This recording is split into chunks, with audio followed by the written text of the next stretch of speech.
I invented the world's first portable skateboard ramp and could have been a millionaire. Bad things happen, be positive, always wear a hat. I'm Andy Taylor and I'm the director of creative design agency Mashuni, and the intention of this short video is really to demonstrate positivity in the face of adversity, how you turn something bad into something good and learn from the experience. 18 years ago, my 6-year-old son asked me to make him a skateboard ramp. DIY is not one of my strong points, and I'm pretty lazy. So I decided to look online for one. I couldn't find one anywhere. There was just none to be found, so I designed my own. I created some really cool characters to add a marketing aspect to them. This is one of them, Joe Scramp.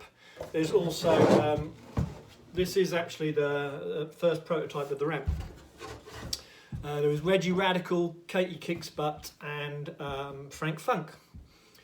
I patented the design and I got a local fabricating company to produce colourful mock-ups like the one I just showed.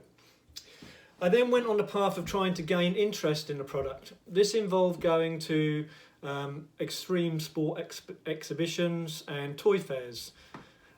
The response was phenomenal, with interest from agents representing pop group Gorillaz, Eminem, Kylie Minogue.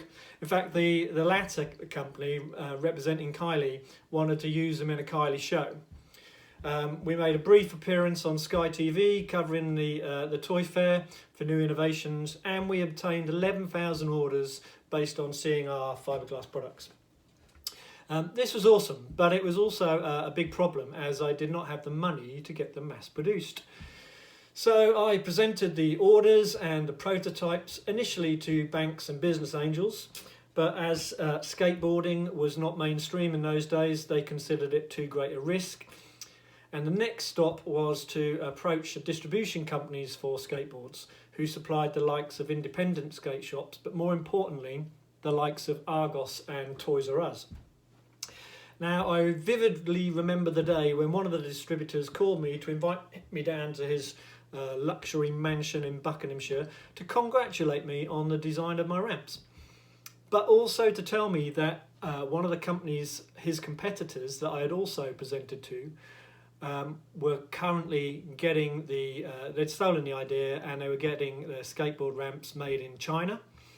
And as this guy liked me, he said, "Look, Andy, I like you, the idea is great, but one of my competitors has stolen your idea and they're going to be in the shops within 3 months. So what I'm going to do is I'm going to give you 3 months to raise the money so that you can make your own. If you can do that, I will buy from you. If you can't, I will rip your idea off as well." So in short, I couldn't raise the money that I needed to make it happen. I couldn't honour the 11,000 orders I'd received from the toy fair, and Argos went on to sell thousands of ramps within 6 months of them hitting the store. I honestly could have been a millionaire. Now there are many things in play here, a lack of understanding about the power of an NDA, not knowing what my patent covered, and a naivety in believing that in business people can generally be trusted. Because I'd like to believe that to be the case, but in reality it isn't. So, what were the positive outcomes, I hear you scream? Well, I could have called it a day. It wasn't my main job after all, but I had accumulated a lot of skateboard, snowboard and surfing products that I used to help fund the exhibition fees for presenting my ramps. And I met some seriously cool and seriously nice people. Skaters and surfers are generally really chilled and laid back. So it was a great market to be in. It was a nice market to be in. So what I did was I rented a shop in my local town. The shop was called Skramps. And I also set up an online store selling skater, surfing, snowboarding products, and it lasted for nearly 3 years. It was a really nice little income stream, And the only reason I shut it down was because it wasn't my main business, and my design business was really taking off again, and I just couldn't devote the time to it. In hindsight, I should have got someone to run it for me, but that's another business lesson learnt. The hardest lesson learned was only 2 years ago, when a client informed me that my UK patent could have prevented the company that ripped my idea off from importing their ramps from China into the UK and into Argos. Ouch. Am I bitter? Do I hold a grudge? Do I wish bad things to happen to the unscrupulous people that stole my idea?